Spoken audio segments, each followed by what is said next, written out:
L'invité de LC Première.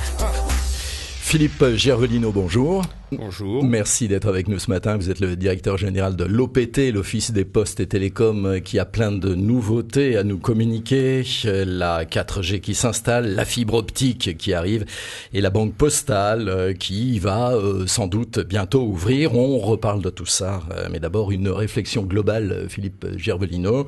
Vous avez vu comme moi les unes ces derniers jours. L'actualité est, disons, morose, sombre pour l'économie de la Calédonie. Avec l'avenir qui se prépare, est-ce qu'il est encore raisonnable de se lancer dans de telles révolutions technologiques ? Je dirais qu'il est au contraire indispensable d'accompagner l'économie de la Nouvelle-Calédonie dans cette période qui est effectivement un peu plus difficile. D'autant plus que ce sont des projets qui ne sont pas décidés aujourd'hui, mais qui sont inscrits dans notre plan OPT 2017 qui a été validé par le gouvernement dès 2013. À la fois ces technologies, est-ce que c'est pas une course sans fin qu'on aura de plus en plus de difficultés à financer ? J'ai l'habitude de dire que l'on a, en matière de numérique, sous nos pieds un tapis roulant qui se déroule et qui va de plus en plus vite, indépendamment de notre propre volonté d'y aller. Si je mettais un peu en perspective les 7 dernières années, nous avons mis 10 ans pour faire 50 000 clients ADSL en Nouvelle-Calédonie, donc de l'Internet fixe. Nous avons mis 3 ans pour faire l'équivalent, 50 000 clients Internet mobile avec le lancement de la 3G et de la 4G cette année.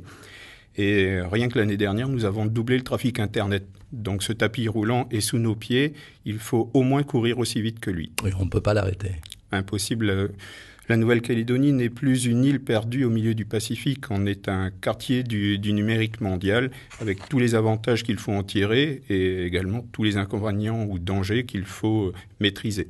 Philippe Gervelino, le directeur général de l'OPT, notre invité ce matin. Vous pouvez bien sûr, comme tous les jours, comme tous les matins, lui poser vous aussi vos questions. Le 258 est à votre disposition. On commence, Philippe Gervelino, par cette révolution, cette fibre optique censée remplacer, pour faire simple, les bons vieux fils téléphones qui arrivent chez tout le monde.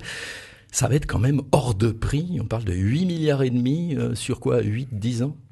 Alors, c'est effectivement un programme qui est évalué à 8 milliards et demi sur les 10 années qui viennent. Un programme qui est aujourd'hui largement engagé puisque ils veulent se dérouler en 3 étapes. La première qui consiste à équiper l'ensemble de nos centraux d'équipements nécessaires à la fibre. Tout cela sera fini fin 2016. Nous travaillons également à rendre l'ensemble de la Nouvelle-Calédonie ce que l'on appelle raccordable à la fibre, c'est-à-dire d'emmener la fibre devant chacune des habitations, chacune des entreprises. Et là, nous devrions y être à horizon 2022. Et en 2025, nous aurons assuré la transition totale du réseau cuivre que l'on connaît aujourd'hui vers la fibre. Alors vous dites 2022, plus de réseau cuivre chez personne, ça veut dire que tout le monde va être accordé ? Vous êtes prêt à le jurer, promis juré, ou bien il y aura, comme il y a eu dans toutes les révolutions technologiques, des exceptions, peut-être beaucoup d'exceptions. J'espère être là en 2022 pour qu'on puisse le confirmer, mais oui, effectivement. Le choix que fait la Nouvelle-Calédonie au travers du plan fibre de l'OPT, ce n'est pas un choix qui est hors norme, c'est le choix qu'a fait également la métropole au travers du plan fibre très haut débit. C'est également le choix que fait par exemple l'Australie, notre voisin, au travers de son projet NBN. Et de notre côté, nous avons tiré les mêmes conclusions que tous nos confrères opérateurs, c'est-à-dire nous avons atteint les limites de ce que permettait la technologie cuivre, qui nous aurait obligés pour aller desservir les derniers clients et leur apporter bien plus de débit que le permet aujourd'hui le cuivre. On parle de 20 mégabits maximum sur le cuivre.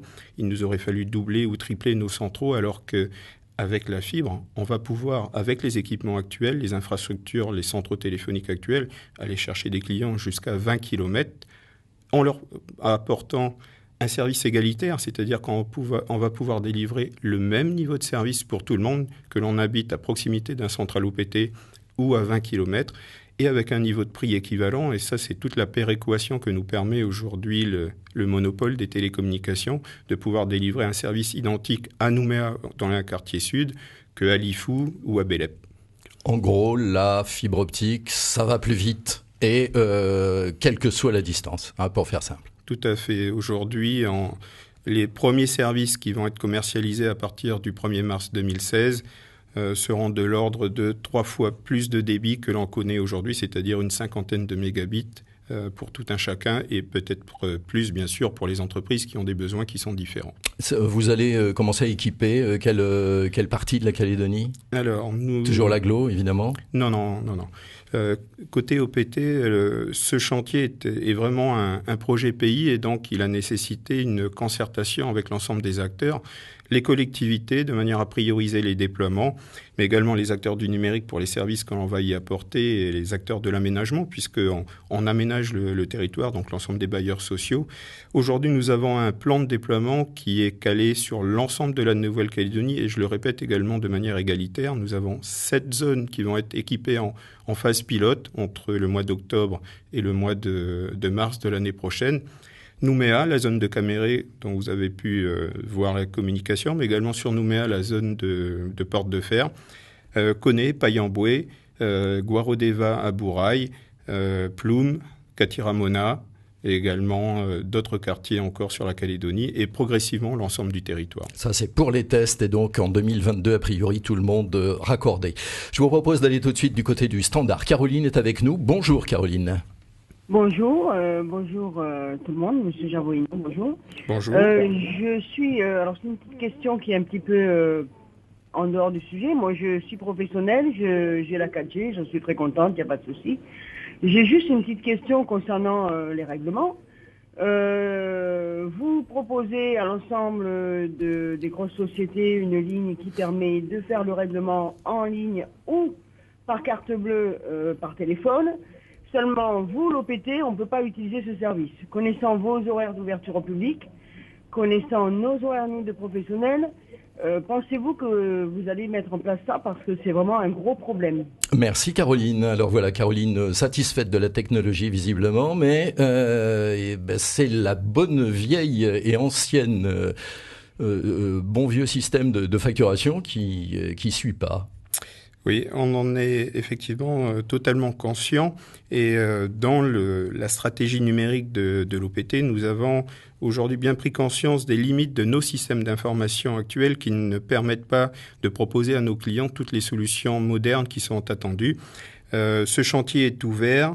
Nous devrions être en mesure de pouvoir vous apporter ce type de service dès le début de 2017. En plus, avec quelque chose qui est certainement attendu depuis longtemps par nos clients, ne plus avoir une facture pour le fixe, une facture pour le mobile, des procédures qui soient différentes pour le fixe et pour le mobile, mais bien de considérer le client calédonien dans son unicité pour le volet télécom et de pouvoir lui proposer l'ensemble des services dans une même facture, un même contrat d'ici à début 2017. D'autant que finalement, votre situation de monopole devrait simplifier l'unification de vos factures. Effectivement, oui. Alors, avant de revenir sur l'Internet mobile, la 4G dont nous parlait Caroline, quand même 2 mots sur la téléphonie mobile. Il y a encore des exceptions, il y a encore des impasses, il y en a aussi dans la téléphonie mobile, dans plusieurs tribus par exemple, y compris dans l'agglo nouméenne, on ne téléphone toujours pas de son mobile. La stratégie numérique de l'OPT sur la partie mobile comprend bien sûr le volet aller vers le très haut débit mobile au travers de la 4G. C'est un programme que l'on a lancé en début d'année.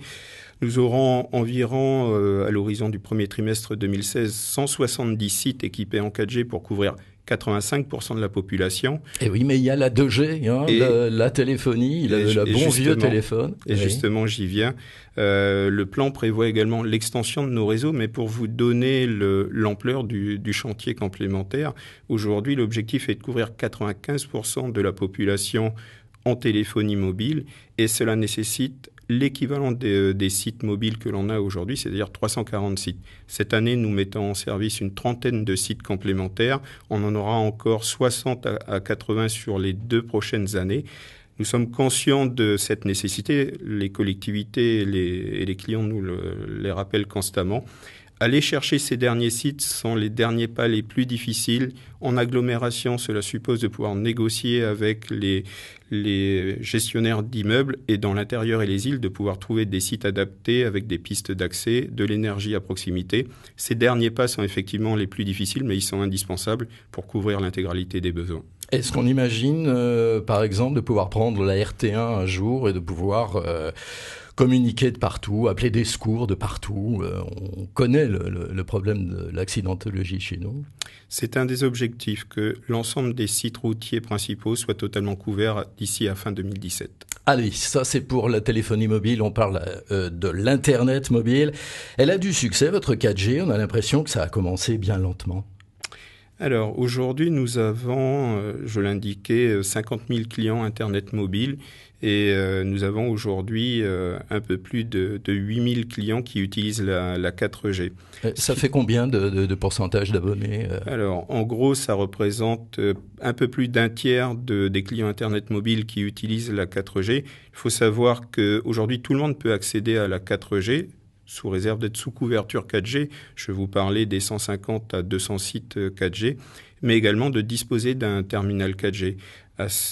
Concernant ce volet-là, on voit bien la démocratisation des terminaux 4G. Aujourd'hui, on peut trouver dans le commerce des mobiles 4G à moins de 20 000 francs. Donc, on a vraiment un renouvellement du parc et également une accessibilité de ces services. On a commercialisé la 4G depuis le début 2015. On est passé de 8% de terminaux compatibles à plus de 30% aujourd'hui. Cela dit, vous dites un tiers de tous ceux qui ont l'Internet mobile sont passés sur la 4G, mais ceux qui ont l'Internet mobile, qui veulent de l'Internet mobile, sont pas si nombreux finalement. Ça fait combien de pourcentage des gens qui ont l'Internet fixe ? Je l'indiquais, aujourd'hui on a autant d'utilisateurs Internet mobile, 50 000, que de clients ADSL. On est dans un changement d'usage où le besoin d'Internet en mobilité, que ce soit en tant que particulier ou entreprise, est devenu une réalité quotidienne. Vous savez ce qu'on dit, que l'OPT fasse d'abord fonctionner correctement la 3G avant la 4G. Qu'est-ce que vous répondez ? Je réponds que les deux ne sont pas incompatibles et qu'ils sont même complémentaires, puisque nous avons à la fois, bien sûr, des clients qui nous demandent d'étendre le réseau et en même temps des clients qui nous demandent avec la même force d'apporter plus de débit, plus de capacité, en particulier les clients professionnels. Il est indispensable que l'on puisse répondre à l'ensemble des besoins de nos clients. Ce qu'on dit aussi, c'est un Internet qui va 10 fois plus vite. Finalement, c'est un forfait qu'on brûle 10 fois plus vite. Là, l'Internet est un domaine qui est pas uniquement du ressort de l'OPT. Il est partagé, bien sûr, avec les 5 fournisseurs d'accès à Internet, chacun proposant des formules adaptées à sa clientèle. Je pense que la question est peut-être plus à retourner et à interroger les fournisseurs d'accès à Internet sur ce sujet-là. Malgré tout, quand vous faites la pub pour un Internet illimité à usage raisonnable, c'est un petit peu votre formule, l'illimité à usage raisonnable, ça paraît clairement contradictoire. Est-ce que c'est pas même carrément une pub détournée, une pub à la limite du mensonge ? Non, nous sommes vigilants par rapport aux usages qui sont faits vous parlez de l'Internet mobile. Oui, parce que ça va très vite de passer des 2 gigaoctets à plus rien, enfin un minimum. Ça va très très vite et ça, on s'en rend finalement compte à ses dépens et on arrive difficilement à maîtriser justement ça. Tout à fait. Donc nous sommes vigilants sur l'évolution de la consommation des internautes. On le voit bien sur l'Internet fixe. Les volumes consommés ont été multipliés par 2 l'année dernière. Et sur l'Internet mobile, nous adaptons nos offres à coût constant par rapport à ces usages. Ce qui est important, par contre, ça va être de rajouter des moyens d'information vers les clients pour qu'ils sachent à quel niveau de consommation ils se trouvent de leur forfait. Ah oui, est-ce que ça consomme de regarder 30 secondes de vidéos sur YouTube ?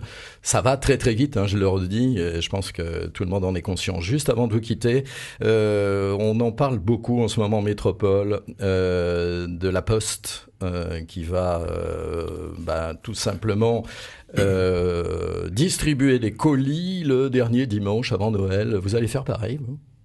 J'ai suivi cette opération avec attention. Nous l'avons fait par le passé. en ouvrant sur des guichets supplémentaires ou des tournées spéciales sur ces périodes de fête. Je pense que c'est quelque chose de primordial de pouvoir s'adapter aux besoins de la population. Donc c'est pas exclu. C'est même plus que pas exclu, c'est quelque chose que je souhaite envisager, peut-être pas pour cette année, mais du moins de bien vérifier comment on adapte nos services aux attentes de la population. Si on peut le faire dès cette année, j'en serai le premier heureux. Le directeur général de l'OPT était notre invité de la matinale. Vous pouvez nous réécouter en cliquant sur ncpremière.nc. Merci Philippe Gervelino d'avoir été des nôtres. C'est moi qui vous remercie. On retrouve Bruno Rouvière à la suite de Matin Première.